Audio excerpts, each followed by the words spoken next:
Se aplica sobre la transcripción de la entrevista, ya lo hemos dicho, ¿no? Consiste en una lista de criterios de realidad o de contenido cuya presencia en la declaración es un indicador de validez de la misma. O sea, si tiene la entrevista, entonces el criterio, la entrevista es válida o el fenómeno ha sucedido. No es un instrumento objetivo, puesto que presenta un sesgo de credibilidad. Le decía al inicio, una cosa es validez o validez del testimonio, otra cosa es la credibilidad. ¿Quién le da la credibilidad? ¿Quién lo da? ¿El niño o el psicólogo? El psicólogo. ¿Cierto? Porque, entre comillas, quien afronta, el psicólogo dice, yo le creo. Considero que esto sí ha sucedido. La credibilidad lo va a dar el psicólogo en función a lo que el menor comienza a narrar. Una vez que el niño te dice yo sí creo o es así, ocurrió, el psicólogo es el que hace la valoración. No se trata de un detector de mentiras, ¿ok?, o de falsedades, sino de un verificador de verdades, ya que todos los criterios puntúan en un sentido positivo, es decir, su presencia indica veracidad, pero su ausencia o la presencia de inexistentes criterios desconfirmatorios no señalan falsedad. ¿Ok? Porque es muy importante esto. Por eso decía, es bueno calificar con 0, 2 o 0, 1 y 2. ¿Cierto? 0 no reúne el criterio, 1 el criterio a medias, 2 el criterio totalmente. Porque esto sí me va a permitir establecerlo de acá. ¿Ok? Me va a permitir cuantificar. ¿Estamos? Corra, por favor. Entonces, el CBA, a diferencia del SBA, tiene 5 categorías. El SBA solamente tenía 3. Esta tiene 5 categorías o 5 áreas, llamémosle así. 5 áreas. ¿Estamos? La primera área. Características generales. Miren, acá yo ya no me voy al lenguaje, entre comillas, sino a la estructura lógica. De aquí lo vamos a analizar. ¿Qué significa estructura lógica? Que todo tiene una secuencia y un orden. ¿Ok? Todo tiene una secuencia y un orden. Por eso decía en son de broma, ¿no? Si la menor narra, me agarró, me tapó la boca y me agarró las manos, entonces, ¿cómo hizo para quitarle la ropa? ¿No? Entonces, secuencia. Todo tiene una secuencia. Elaboración inestructurada. Cómo una situación puede pasar a otra.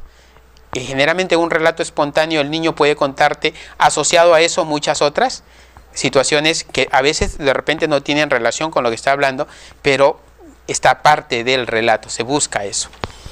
Cantidad de detalles. Detalles, hemos dicho, los detalles, ¿quién lo va a dar? Las personas, los niños más grandes, pero un niño menor puede darte detalles. Sí, de manera global. ¿Ok? Te puede decir si fue de día, de noche, en su casa, el dónde. El dónde. Sí te puede dar detalles sobre todo en el dónde. Pero ya minuciosidades, cosas mucho más específicas, los más grandes. Contenidos específicos, capacidades cognitivas, este es el aspecto cuantitativo.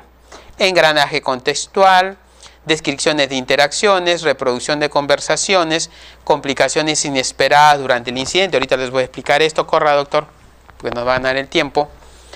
C. Detalles inusuales. Acá lleva el aspecto cualitativo.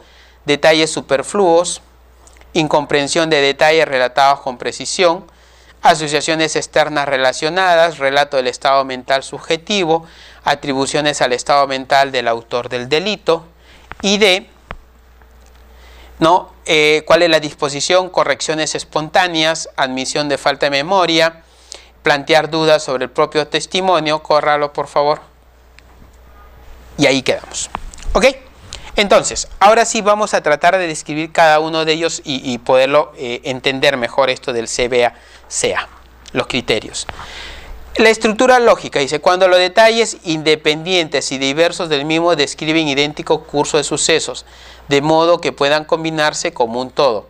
Se trata de determinar si la declaración en su conjunto es coherente y lógica, si sus partes encajan, ¿no? Si la declaración tiene sentido cumple este criterio. Vuelvo a repetir, todo tiene un orden. Todo tiene un orden. Y el menor, al momento de narrarte el hecho, tiene un principio y tiene un final. ¿Cierto? Le decía, si el niño te comienza el principio y llega hasta el final, o el adolescente, ¿el ejercicio cuál es? Que te cuente ahora al revés, del final al principio. ¿Lo hará? Si el hecho ocurrió, sí. Si el hecho no ocurrió, no. O sea, si el hecho ocurrió, sí te lo va a decir, ¿no? O sea, se va a demorar, pero te lo va a narrar. En cambio, si el hecho nunca ocurrió, no lo va a poder porque él tiene preparado un orden. 1, 2, 3, 4, 5, 6. Está preparado en ese esquema. Y cuando tú le dices al revés, le has removido todo el esquema que no sabe por dónde comenzar. ¿Ok? Ejercicio. Entonces, lo primero que se busca acá es que esto tenga un orden. Un inicio y un final. Y todo encaje. Todo encaje. No es que yo salí y ¿cuánto demoró tu mamá? Media hora. Y en esa media hora me violó. ¡Wow! ¿Y qué hizo? No, es que llegó, me tapó, yo me corrí, peleamos, me correteó más o menos 10 minutos. ¿No? Entonces, y en los 20 minutos llegaba la mamá.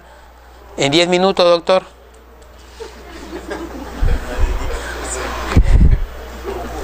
¿Cómo cuide? Dice, ok. Ok. O sea, tiene que tener una coherencia fundamental. ¿Ok? 2. Elaboración inestructurada. Se refiere al estilo y la secuencia de la narración. ¿Cómo lo dice?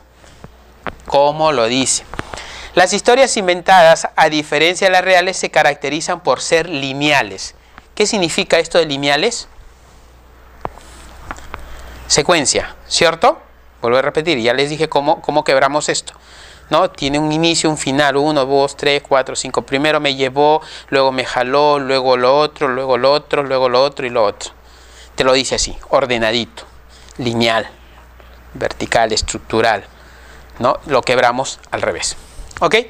Continuas muy estructurada y por presentarse en una forma cronológica. Esto es así porque se basa en un escrito. Cuando nosotros hablamos de escrito, estamos hablando de un escrito, una historia, una invención.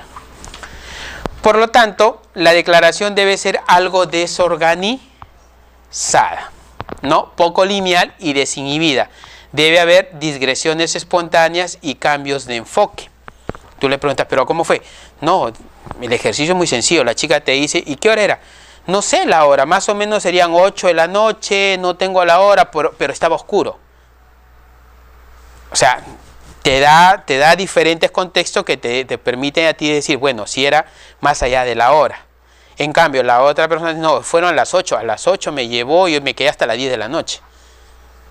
¿Y qué hora saliste? No sabría decir. Yo he llegado a mi casa como a las 10:30, porque yo he salido y he estado caminando, habré caminado unos 20 minutos, habré caminado unos 10 minutos, no sé, mientras tomé un taxi, me demoré. Esa información sí es válida. ¿Ok? Mientras que la otra te dice, no, salió a las 10 y a las 10:30 estoy en su casa. ¿Se dan cuenta? Detalles. Fundamental. ¿Ok? ¿Sí? Siga, doctor. Cantidad de detalles. Volvemos a lo que estamos justo hablando. Para la mayoría de testigos resulta difícil adornar un testimonio falso con numerosos detalles. Descripciones de lugares, personas, objetos, concreción del tiempo, el aspecto temporal. Entonces, una de las funciones cuando nosotros hacemos entrevista única es preguntar que nos describa la mayor cantidad de detalles en función a qué. Al agresor, por ejemplo, si le vio alguna cicatriz, si le vio algún lunar, algún tatuaje, si el lugar donde estaba, qué es lo que recordaba. Por ejemplo, me puede decir, era un ambiente, había varias sillas, 2 micrófonos, una cámara, o sea, toda la mayor cantidad de detalles. Mientras más detalles te da del ambiente, implica que lo más probable es que ocurrió. ¿Ok? Porque algunos dicen, no vi nada, solamente me llevó y me echó en la cama. ¿Y qué había en la cama? No me di cuenta. ¿Puede ser eso coherente? ¿Qué dicen? Algunos dirían, sí, pues es que de repente la llevó desmayada. Totalmente. Entonces ahí, si es que no me da detalles, me deja la duda. Calificaré con 1. ¿Cierto? Calificaré con 1. Porque me dice dónde pasó, qué sucedió, pero estoy averiguando más detalles y no me la da. Me deja la duda, califico 1. ¿Ok? Engranaje contextual. Los sucesos reales están sumidos en una realidad espacio-temporal concreta. Hay una interrelación tiempo-espacio, se encuentra entretejido en las circunstancias externas cambiantes. Sucesos diarios, hábitos, usos, costumbres, la familia, conocidos, etc. ¿Esto qué implica?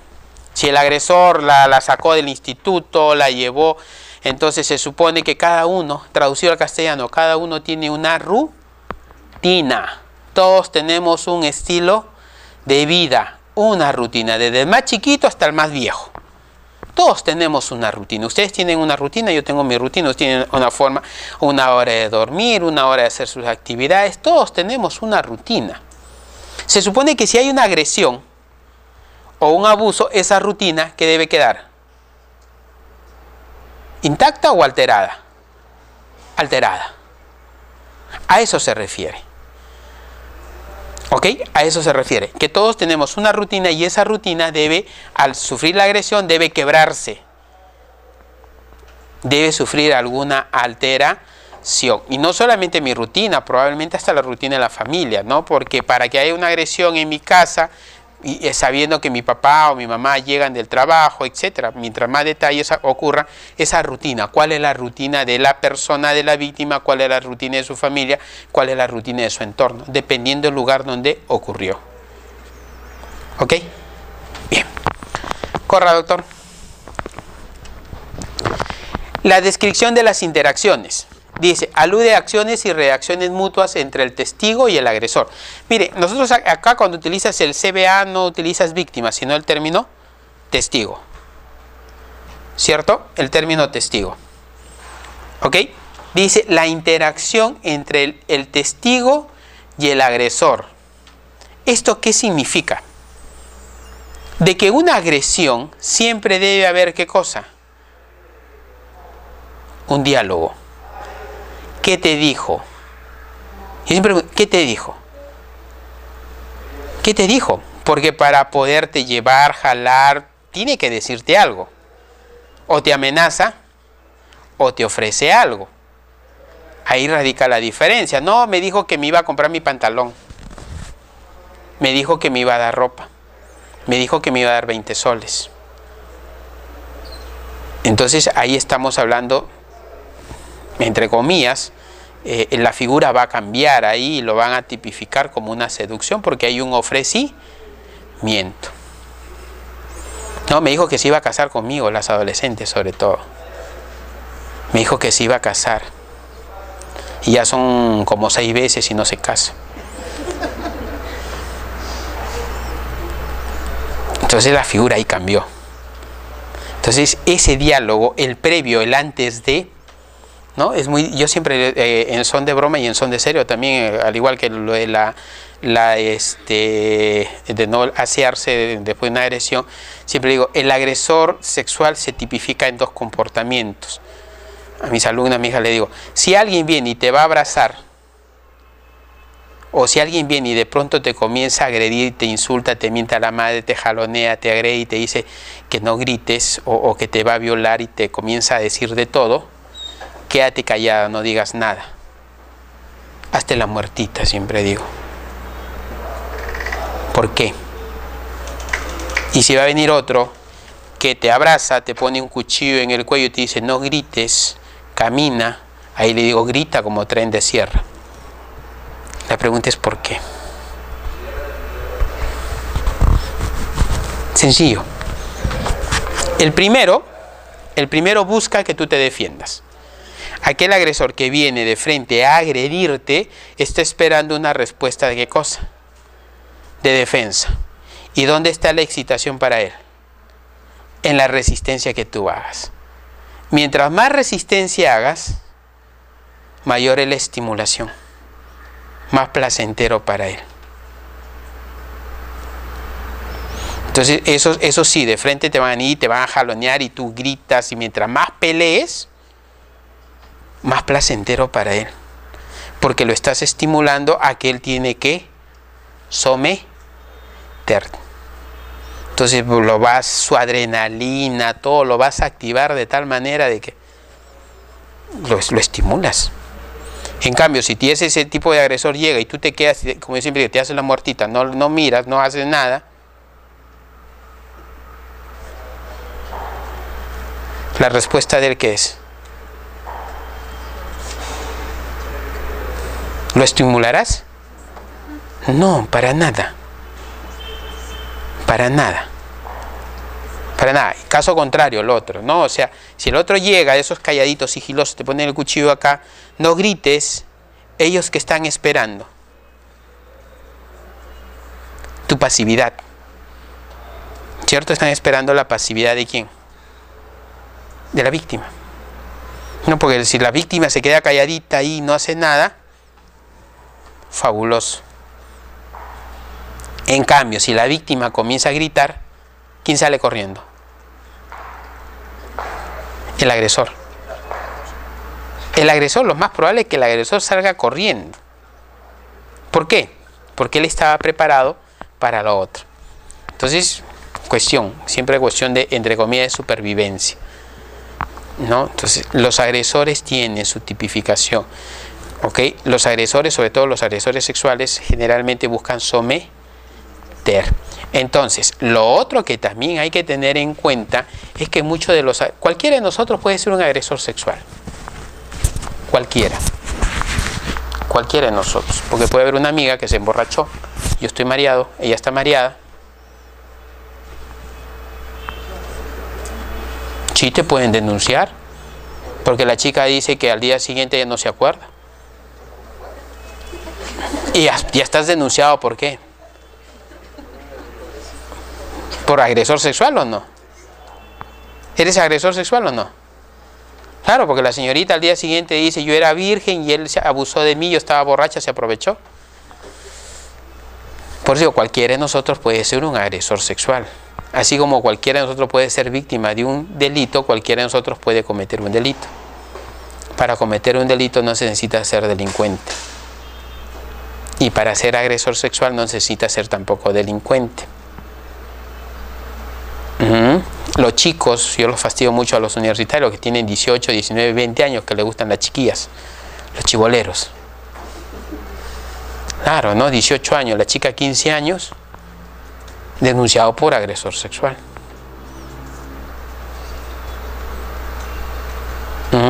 El papá de la niña de 15 años no se va a quedar tranquilo. Entonces, ahora las chicas también ya pueden ser denunciadas, felizmente. Ya no se salvan tampoco las chicas. Sí, es que antes las mujeres no eran denunciadas. Ahora ya son denunciadas las mujeres. Ya. Se defiende a los varones también, pues, doctora. Imagínense una chica de 20 años con un chico de 16 años.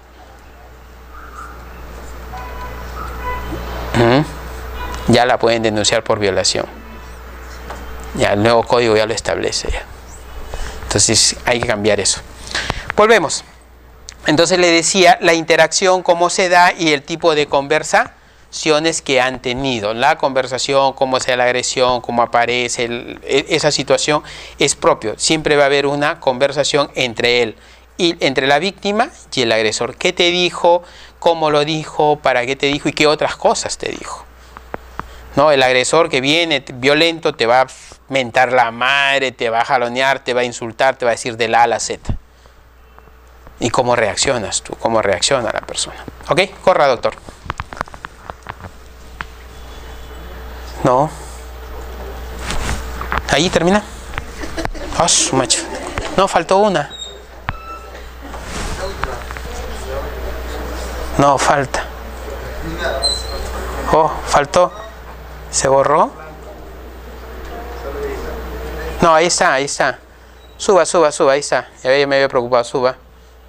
Suba. Ahí está, doctor, siga. Ahí sigue. La 18, ahí. Ahí está, ya me había preocupado, decía que raro. No, porque supuestamente tengo que explicarles todos. Las complicaciones inesperadas durante el incidente. Esto es muy importante. Esto le da mucha credibilidad porque la persona, la adolescente te dice, me estaba jalando y en eso vino un amigo, hubo ruido, hubo bulla, alguien llegó, ¿no? Y dejó. O sea, hay cosas que muchas veces esos detalles te es parte de la credibilidad.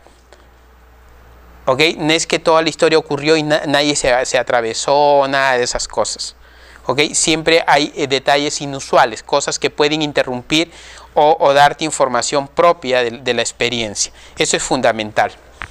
Los detalles, bueno, las complicaciones, los detalles inusuales, los detalles sobre las personas, objetos, eventos que sean extraños, algo inesperados y sorprendentes, pero que no obstante no son irreales. Vuelvo a repetirle, ese tipo de circunstancias. Los detalles superfluos son aquellos que el testigo narra con precisión, pero que no forman parte del curso principal del acontecimiento sexual objeto de la entrevista, sino que son periféricos y no contribuyen directamente a la alegación, se apartan del relato y consecuentemente es poco probable que incluyan una historia inventada. Esto es muy importante. Porque te dice, no, estaba yo en ese lugar había otra chica, había otra persona que no los conoces. ¿Ok? Había una persona, cuando nosotros caminando, había un señor que me miró, el señor es tal cosa, y te da otros detalles. ¿Ok? Esos detalles superfluos, por eso decimos los detalles que no tienen nada que ver con la experiencia en sí, pero que sí pueden darle consistencia a que el evento ocurrió, porque te dice, no, yo estaba caminando y me tenía amenazada con el cuchillo, me había puesto acá, y cuando pasó vi que una chica venía, le quería decir algo, hacer una seña, pero no podía porque me hincaba y me decía cállate. ¿Ese detalle es muy importante? Sí, le da validez, le da credibilidad. Sí, pues, porque ese detalle no tiene nada que ver con ¿qué? Con el hecho que es la agresión sexual, pero sí está relacionado en general con la situación que ha vivenciado. ¿Ok? Corra, doctor. Detalles relatados con precisión que se malinterpretan.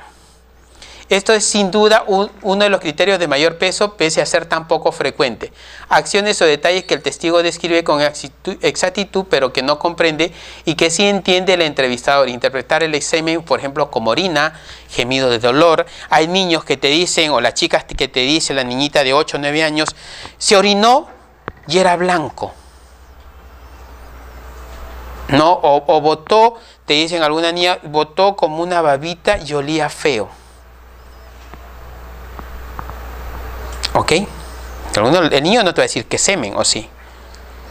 No, te va a decir que de repente se orinó, que era como leche, que era blanco, que olía feo. O sea, esas características propias, ¿no? Que el hombre, esos detalles que probablemente permiten identificar e inferir que estamos hablando de una relación sexual, o una penetración, un acto oral, cualquier cosa, una agresión sexual. Asociaciones externas relacionadas. Este criterio es uno de los más confusos en cuanto a su descripción. Se da cuenta el testigo, relata conversaciones referentes a otros sucesos de tipo sexual que tuvieran lugar fuera del incidente específico que de algún modo se relaciona con el mismo. Estos otros acontecimientos de tipo sexual que califican como asociaciones externas en sí y por sí mismo tienen escaso valor. ¿Esto qué? Se supone que en una situación de abuso sexual, una de las consecuencias, ¿cuál es? La conducta sexualizada, ¿de quién? Del menor, ¿cierto? Un menor que viene siendo abusado, ¿ok? ¿Qué está sintiendo? Atribución del estado mental del autor del delito. Algunos niños o adolescentes dicen, no, y se pone como un animal. Se ponía como un animal, gritaba, me jaloneaba, ¿no? O como si estuviera borracho, como si alocara. ¿Cierto? Algunos niños dicen como si es como si estuviera loco. Se ponía como loco, me hacía cosas y como si estuviera loco. Entonces es un poco que te describen el estado mental. Para un niño loco, ¿qué significa? Una persona que está fuera de sí, que no se puede controlar y nada de esas situaciones. Corra, doctor. Correcciones espontáneas. Se refieren a cambios espontáneos que el niño realiza con el rato admitiendo equivocación. Esto es muy sencillo. El niño de pronto te dice, no, vamos a ver ejercicio mental. El niño te dice, no, eran las 2 de la mañana, pero yo estaba durmiendo. ¿no? Pero mi mamá se había levantado porque a esa hora mi mamá se levanta. ¿Ha habido error? ¿Se han dado cuenta? ¿Dónde está el error? El niño nos aseguró qué cosa. Que era durmiendo y que el agresor llegó 2 de la mañana. ¿Pero él solo se corrige? Sí. ¿Qué te dice? No, yo estaba durmiendo, pero mi mamá es la que se levanta a esa hora. Y como yo sentía a mi mamá, eran las 2 de la mañana. ¿Ok? A eso se refiere este criterio, ¿no? De que el niño solamente puede corregirse. No, te dice, no, es que era de noche, eran como las 8 de la noche, pero no, ella había comenzado la novela o ya había terminado combate. ¿Combate qué hora termina?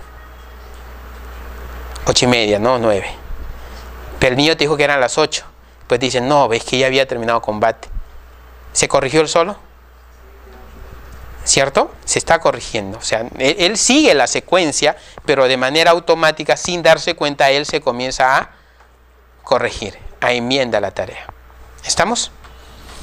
Bien.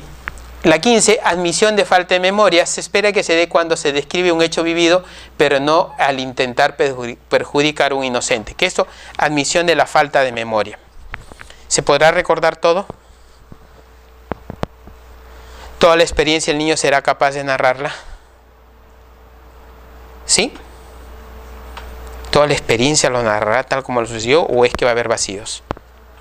Va a haber vacíos. Yo espero que haya vacíos. Y yo espero en que en la relación haya un momento en que me diga no recuerdo, no me acuerdo, 1 o 2. Pero si en toda la relación, o sea, error, me cuenta de la A a la Z, de largo decíamos, o si es que no acuerdo, no me acuerdo, no me acuerdo, no me acuerdo, no me acuerdo. Si te dice no me acuerdo, no me acuerdo, no me acuerdo, estás frente a un comportamiento negativista o un comportamiento oposicionista. El hecho probablemente pudo haber ocurrido y no quiere narrarlo, o el hecho probablemente no ha ocurrido y te deja en la ambigüedad. ¿Ok? Pero sí es normal en una descripción, en un relato, que sí haya esta situación de olvidos, falta de memoria para descripción sobre todo de detalles. Plantear dudas sobre el propio testimonio. El niño por naturaleza se va a decir, va a tener la duda de que no le vayan a creer. Tengo miedo, no creo, no sé si me creen. O sea, el niño de manera espontánea sí lo va a decir. Él tiene la duda de que, sí, que le crean su relato, lo que está diciendo, lo que está contando. Él siempre va a decir, porque el otro es más grande, hay que volver a narrar esto en que el agresor tiene poder. Y como ha tenido poder, ha sometido. Y evidentemente el niño o el adolescente que está sometido a su agresor lo va a ver omnipotente, que es capaz de todo. Entonces ahí viene la primera lucha, el chico o la chica que denuncia, porque sabe que el agresor tiene una figura de omnipotente, que es capaz de todo, porque lo amenazó, que si no se dejaba mataba a papá, mataba a mamá, mataba a todo el mundo, etc. Entonces el niño se cría con ese, se desarrolla y se comporta con ese miedo y ese temor, y muchas veces él mismo va a cuestionar va a poner en duda si es que le creen o no le creen. ¿Ok? Ya para ir terminando, la autodesaprobación. El niño generalmente que comienza a relatar y ocurrió un derecho, se siente culpable. Si yo no hubiera hablado, si yo hubiese contado, si yo le hubiese dicho a mi mamá, si yo le hubiese contado a mi abuelito, si yo hubiese, ¿no? Se reprueba o se reprocha ese comportamiento no asertivo que pudo haber tenido. Perdonar al autor del delito. Dice, explican que a menudo los niños Raskin y Esplin, de niños tienen sentimientos positivos ambivalentes hacia el agresor y quieren minimizar los problemas que podrían causar la acusación, especialmente cuando el agresor, fíjense bien, es un miembro de la familia. Y creo que la vez pasada le decía, el 90% de los agresores se encuentran ¿dónde? En el entorno familiar. ¿No? Y lamentablemente nosotros le decimos a los niños que se defiendan de afuera. Y lo primero que tenemos que decir es que se defiendan adentro, que nadie tiene derecho a tocarles el cuerpo. Ni papá, ni mamá, nadie. ¿No? Y si alguien lo hace y se siente mal, que avise. Nada más. Y finalmente, detalles característicos de la ofensa. Características del delito se ajustan a datos criminológicos y psicológicos sobre lo mismo. ¿Cuáles son los detalles característicos de la ofensa? Muchas veces los agresores tienen, entre comillas, doctores en la policía le llaman su modus operandi. Tienen su forma de actuar. Yo recuerdo mucho un caso sui generis que el chico o esta persona para violar a una adolescente le metía un puñete y la desmayaba. La golpeaba con algún objeto para desmayarla y así desmayada la ultrajaba. Cada agresor sexual tiene su modus operandi, tiene su propio sello, es el aspecto criminológico. O sea, tienen las agresiones, las violaciones, el acceso carnal tiene casi lo mismo. Generalmente cada vez que ocurría lo iba a hacer de la misma forma, del mismo modelo. ¿Ok? No sé si tienen alguna pregunta, creo que aquí ya terminamos. El tiempo nos queda corto, ¿no? Cortísimo. ¿Preguntas? ¿Nada? Me preocupan, hoy día han venido callados. No entendieron, creo. Bueno, en todo caso, muchísimas gracias. Gracias por su atención, por la paciencia. Hasta una nueva oportunidad. Gracias.